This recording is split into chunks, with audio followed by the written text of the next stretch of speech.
You'll determine real quick they're either racist Americans, racist Republican Trumpers in America, or they're foreign trolls and they're Nazis. They're all Nazis. Unity.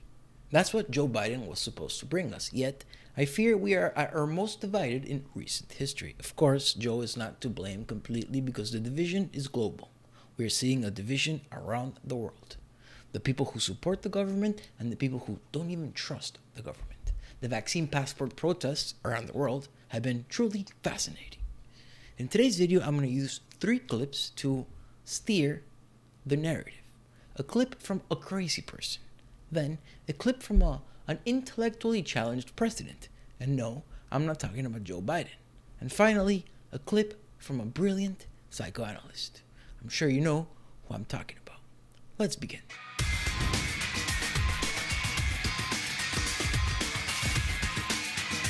We're going to begin with a clip by Dr. Jordan Peterson when he goes into the difference between fear and disgust and how powerful the emotion of disgust can actually be, and how disgust can lead to authoritarian and tyrannical governments, like we're seeing in Canada or Australia or Nazi Germany. Of course, I'm not comparing modern Canada and Australia with Nazi Germany, but they're on the path. They're on the path. Not the good path, the bad path. So here's Jordan Peterson really going to what disgust can lead a human and a society to do. One of the things about Hitler was that he was very disgust sensitive, and a lot of his hatred for non-Aryans. So imagine inside the Aryan box, it was all uniform. Outside, it was all parasites and predators. And that was a manifestation of disgust, not of fear. It's a whole different thing.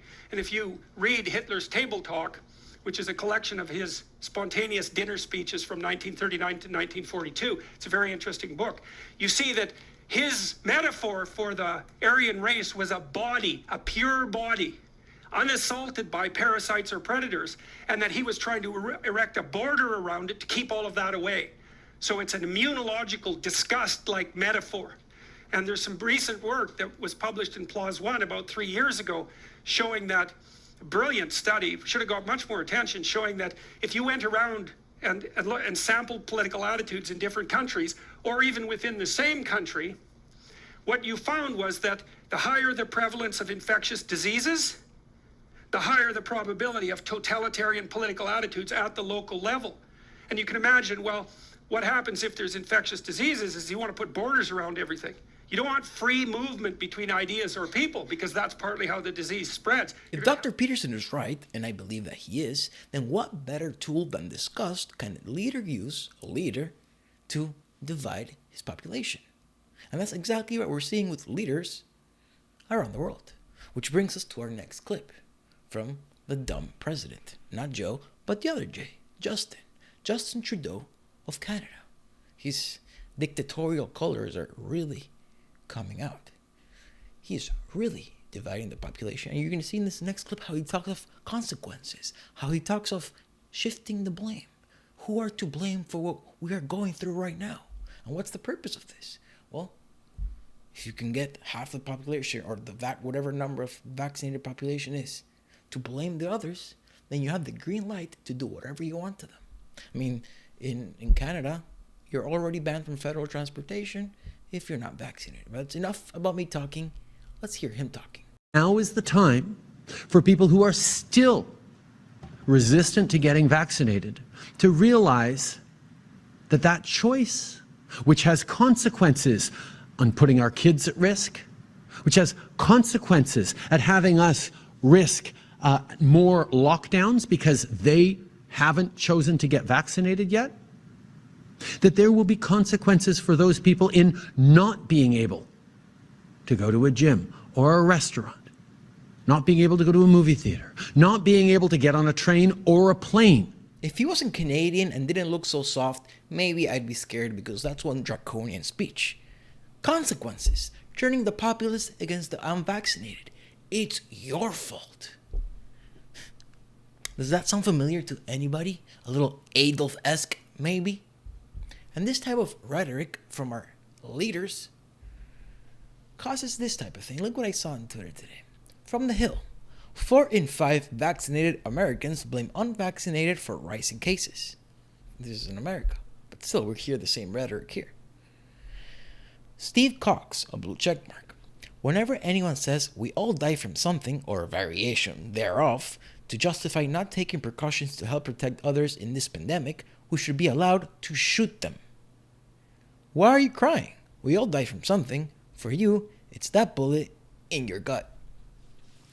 So here we have the real Steve Cox making the argument for just hunting down and killing all the unvaccinated.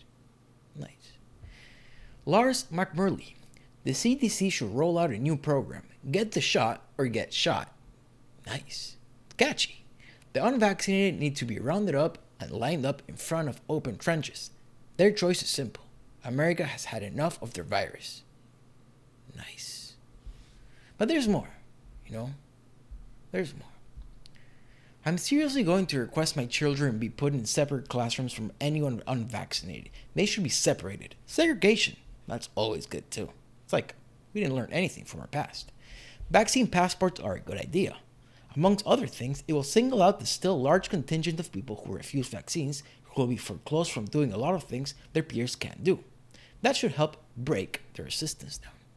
They want to break you. Sick.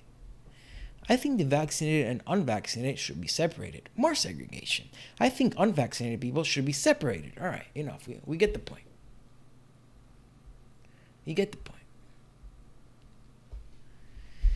We're also seeing more literal consequences, not just people talking shit on Twitter. For example, Rutgers University has decided to ban students from online classes if they're unvaccinated. Why? Because science. But if you want their actual reasoning, here it is from The Hill.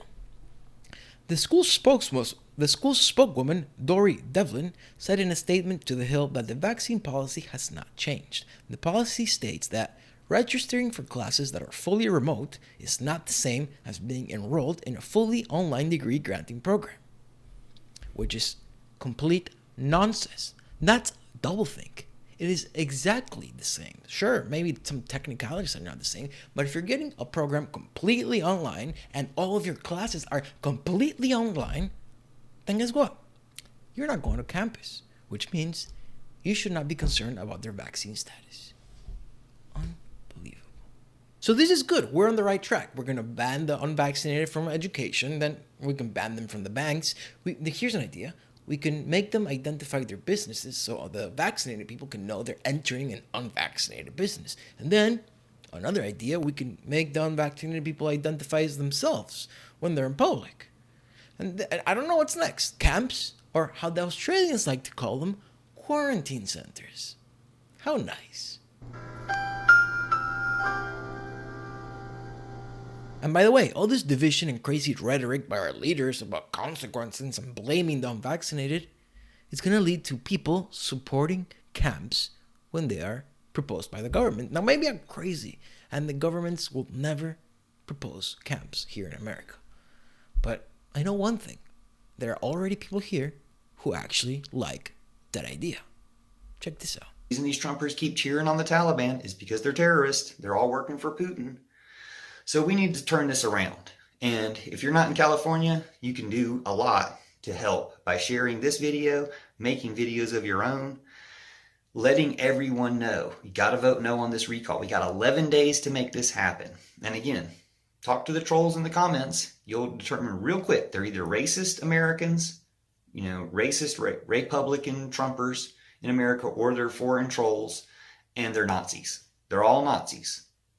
We don't need to cut them any slack. It's almost an insult to Nazis because we had 70 years to figure out why Nazis were wrong, and these people kept it alive.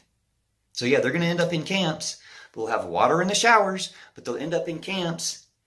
They've told me that they won't have water in the showers for the camps they want to put us in. They're Nazis, okay? We'll have water in the showers, but they'll end up in re-education camps for life or until they convert from Trumpism back to America. Now, all Trumpers' American cards revoked. Let them know their American cards are revoked. They're not American anymore. And we might as well pursue actual conditions for that so we don't have to deal with their votes either.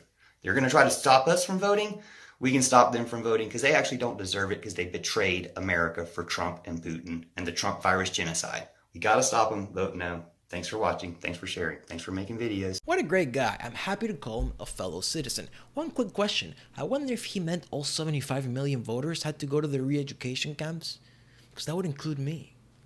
I don't want to go to the gulags just for having wrong think. It's not my fault that I don't listen to the mainstream media and believe everything they spoon feed me. It's not my fault. Sorry for the wrong think.